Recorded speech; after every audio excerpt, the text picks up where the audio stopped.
Bien, en los dos videos introductorios a este curso hemos hablado del contexto político, geopolítico e ideológico en el que nace la filosofía de la liberación. Hemos mencionado la importancia que tuvo la teología de la liberación en aquellos años, teología de la liberación que fue una especie de reforma protestante fracasada en América Latina. También hemos hablado de la influencia de las ciencias sociales nacientes, emergentes en aquellos años 60 y 70 en la región, y del contexto de la Guerra Fría,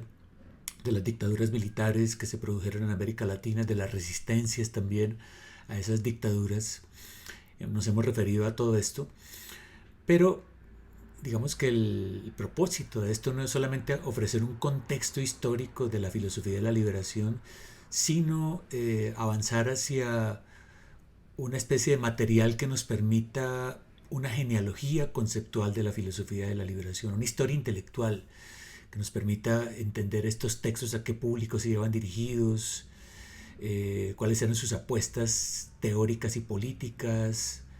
en qué tipo de debates epocales estaban sumergidos.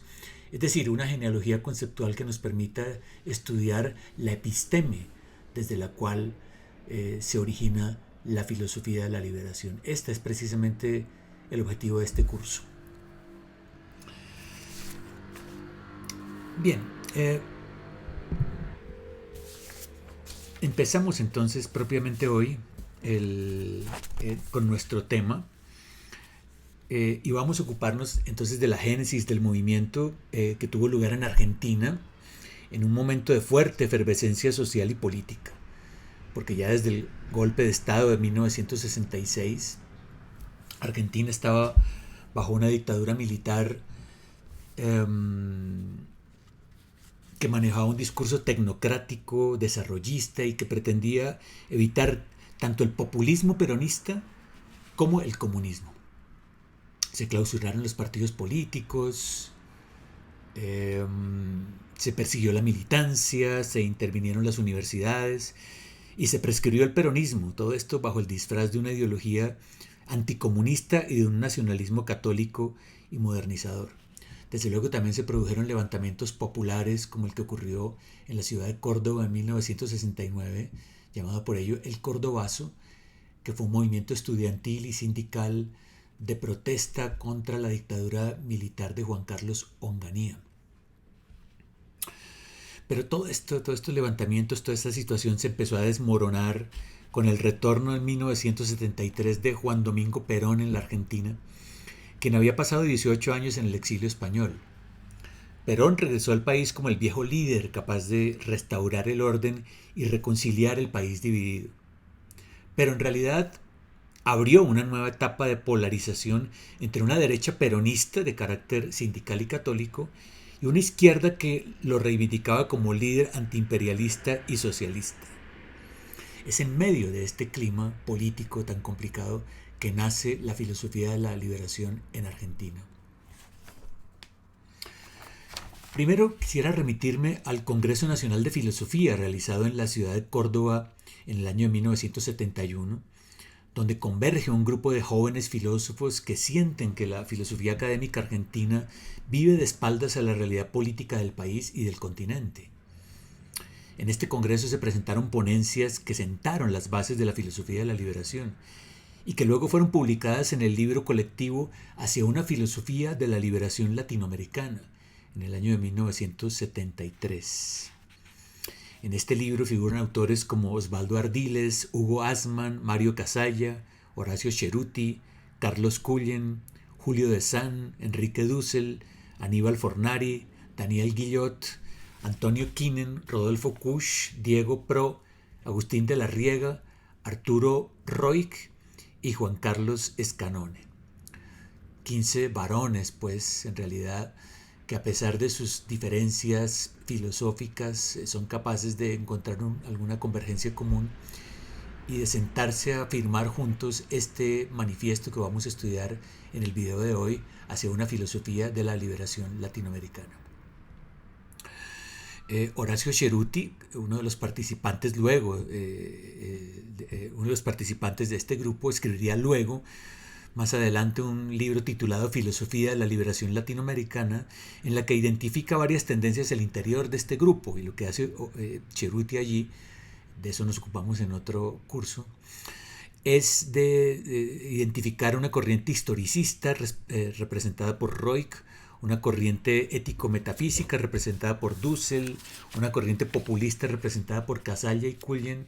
una corriente cristiano-liberadora representada por Scanone y una corriente indigenista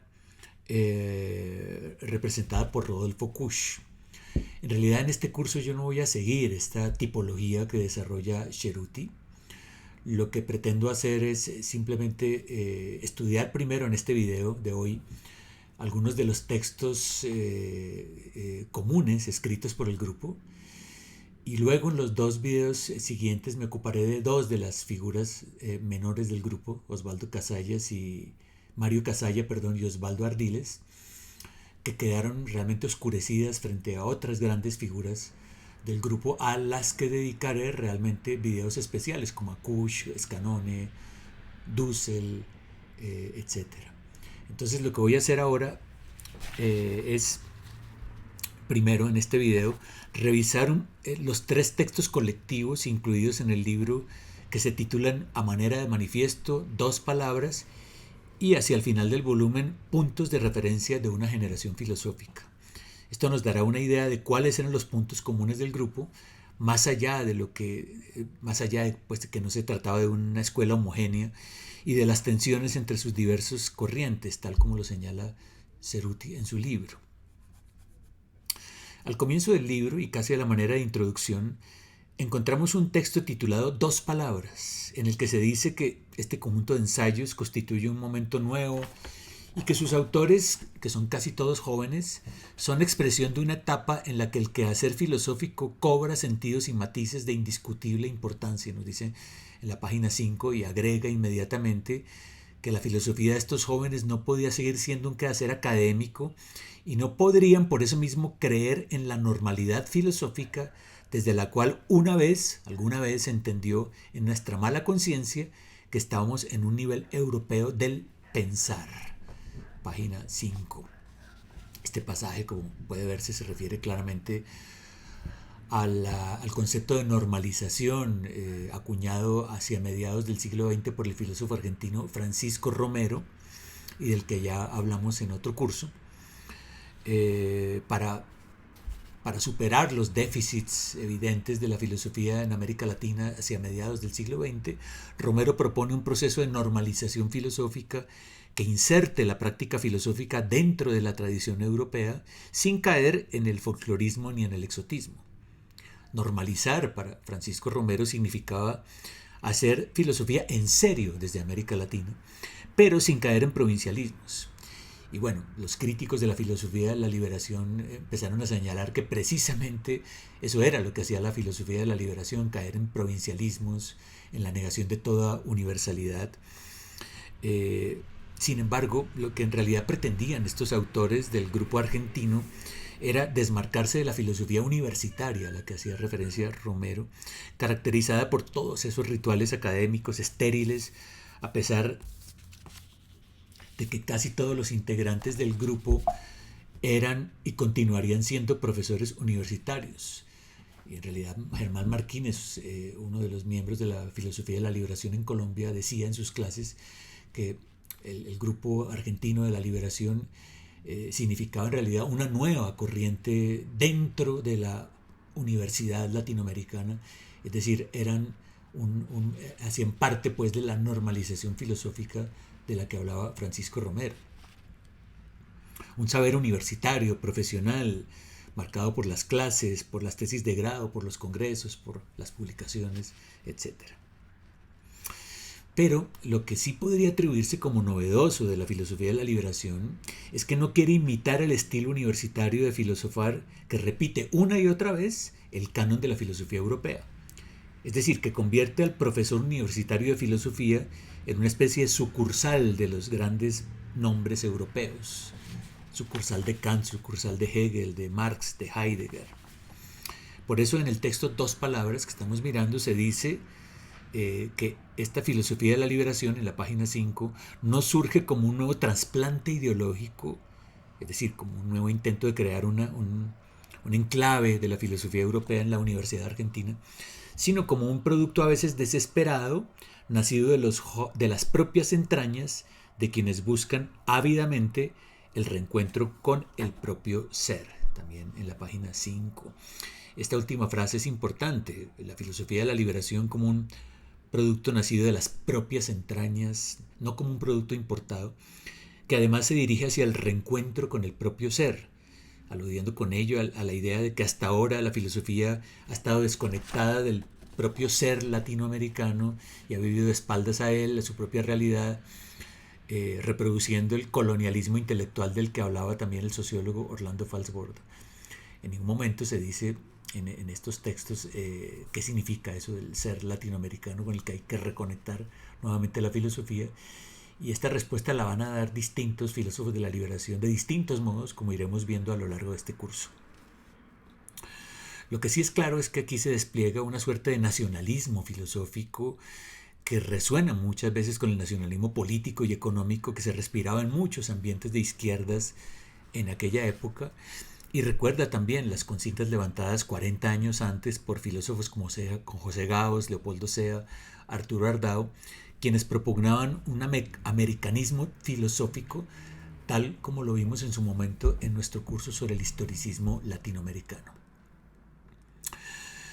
Sin embargo, es preciso decir que este nacionalismo filosófico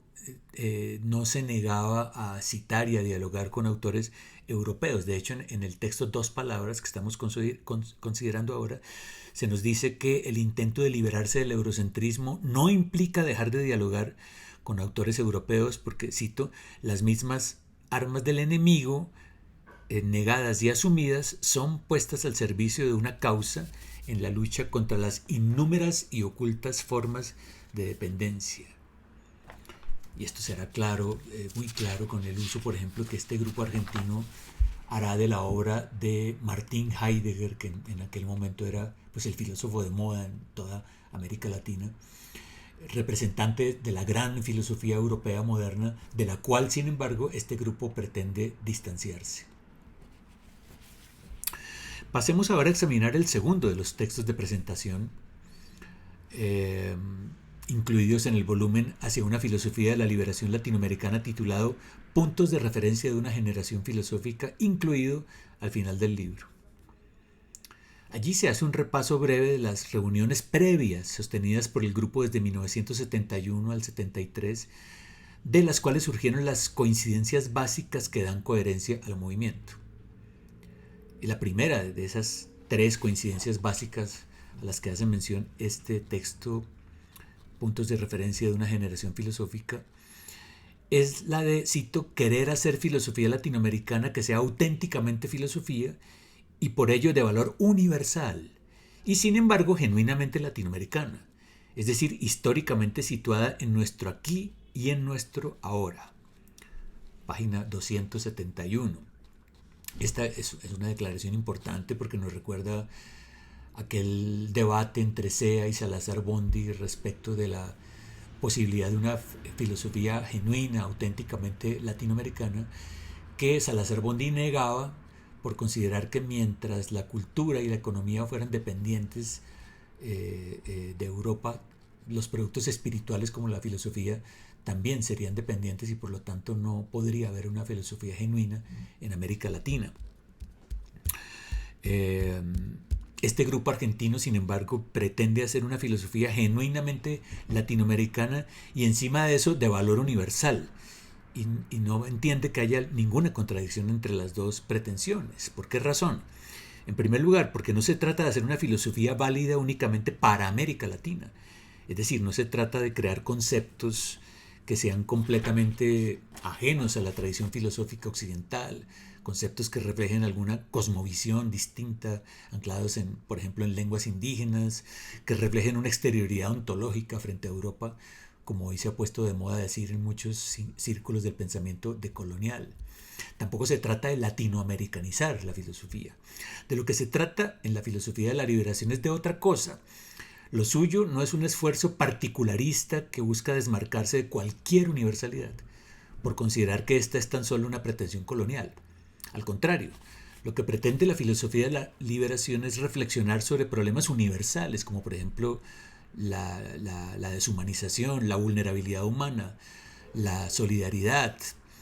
desde una perspectiva situada, más aún desde la perspectiva de un continente que ha vivido en carne propia precisamente esas problemáticas universales de la deshumanización, de la esclavitud, y que necesita urgentemente encontrar la solidaridad que le permita superar esas problemáticas. El horizonte, por tanto, es universal, porque de lo que se trata es de la liberación humana en tanto que tal, que no podrá alcanzarse, se nos dice, mientras persista la dependencia económica, social y cultural del tercer mundo. Liberar el tercer mundo es el requisito para emancipar a la humanidad, tal como lo decía Leopoldo Sea en aquel librito de 1969, La filosofía americana como filosofía sin más. Ahora bien, la filosofía de la liberación entiende que para reflexionar de manera situada sobre estos problemas universales es necesario darle voz a aquellos que son más vulnerables a la dependencia económica, que son los pobres. Por eso, otra de las coincidencias básicas que se resaltan en este pequeño apartado, puntos de referencia de una generación filosófica, cito, es que el filósofo debe hacerse intérprete de la filosofía implícita del pueblo latinoamericano, ya que es en el pueblo pobre y oprimido que se manifiesta lo nuevo de la historia. Página 272. Y esta es también una declaración importante, porque lo que se muestra aquí es que el filósofo es tan solo un intérprete, un traductor, un mediador simbólico, pero jamás el autor, el sujeto de la filosofía de la liberación. El verdadero sujeto de esta filosofía es el pueblo pobre, el que vive no con los privilegios que tienen los filósofos universitarios, sino que vive en las favelas, que no tiene trabajo, el que mendiga un pedazo de pan en la calle todos los días. Recordemos aquí lo que dijimos ya en el primer video introductorio a este curso, que es el motivo teológico, ¿no? La idea de que en el rostro del pobre Dios se revela al mundo, como lo mostraban teólogos como Gustavo Gutiérrez, de quien ya hablamos. Dios no se revela en la neutralidad del intelecto o en el esplendor metafísico, sino en la historia concreta de la opresión y en el clamor del pueblo sufriente. Y esto lo habían entendido bien los teólogos del Vaticano II. El punto de partida ya no es el ser, sino la historia, es decir, y más precisamente, la historia de los oprimidos. En el cuerpo hambriento del marginado, en la madre desplazada, en el obrero precarizado, en el indígena explotado, se da la presencia real de Dios. Allí es donde se encarna Cristo, y por eso para la filosofía de la liberación, categorías teológicas como pobre, oprimido, utilizadas ampliamente en la Biblia, pasan a ser categorías filosóficas de análisis, lo cual ya nos enseña uno de los problemas que va a arrastrar esta corriente de la filosofía de la liberación, que es la teologización de los problemas económicos y políticos de América Latina. Podríamos decir que en realidad la filosofía de la liberación, sobre todo en algunas de sus figuras más importantes como Dussel o como Hinckelhaber, es en realidad una especie de teología política, en el sentido que Carl Schmitt le da a este filosofema, en tanto que categorías seculares como emancipación son traducidas inmediatamente a categorías teológicas como liberación o salvación directamente. La liberación de la que hablan estos filósofos funciona en realidad como una proyección del reino de Dios en la tierra, lo cual explica también el marcado acento escatológico y a veces mesiánico que tienen algunos de los postulados de esta filosofía de la liberación. Esto, valga decirnos, no es un problema solo de la filosofía de la liberación en América Latina, sino es un problema general de muchas corrientes de la izquierda filosófica, tal como lo he mostrado en mi libro La rebelión antropológica. Bien, finalicemos este repaso breve de los textos de presentación incluidos en el libro Hacia una filosofía de la liberación latinoamericana, considerando el apartado A manera de manifiesto, con el que se cierra el libro. La palabra manifiesto indica a las claras cuál es la intención vanguardista de este grupo, de jóvenes filósofos que irrumpen no desde el centro de la institucionalidad universitaria de Argentina, es decir, desde Buenos Aires, sino desde la provincia argentina, desde el norte del país, desde ciudades periféricas como Salta, Jujuy, San Juan, Córdoba y Mendoza. Recordemos que para Alain Badiou,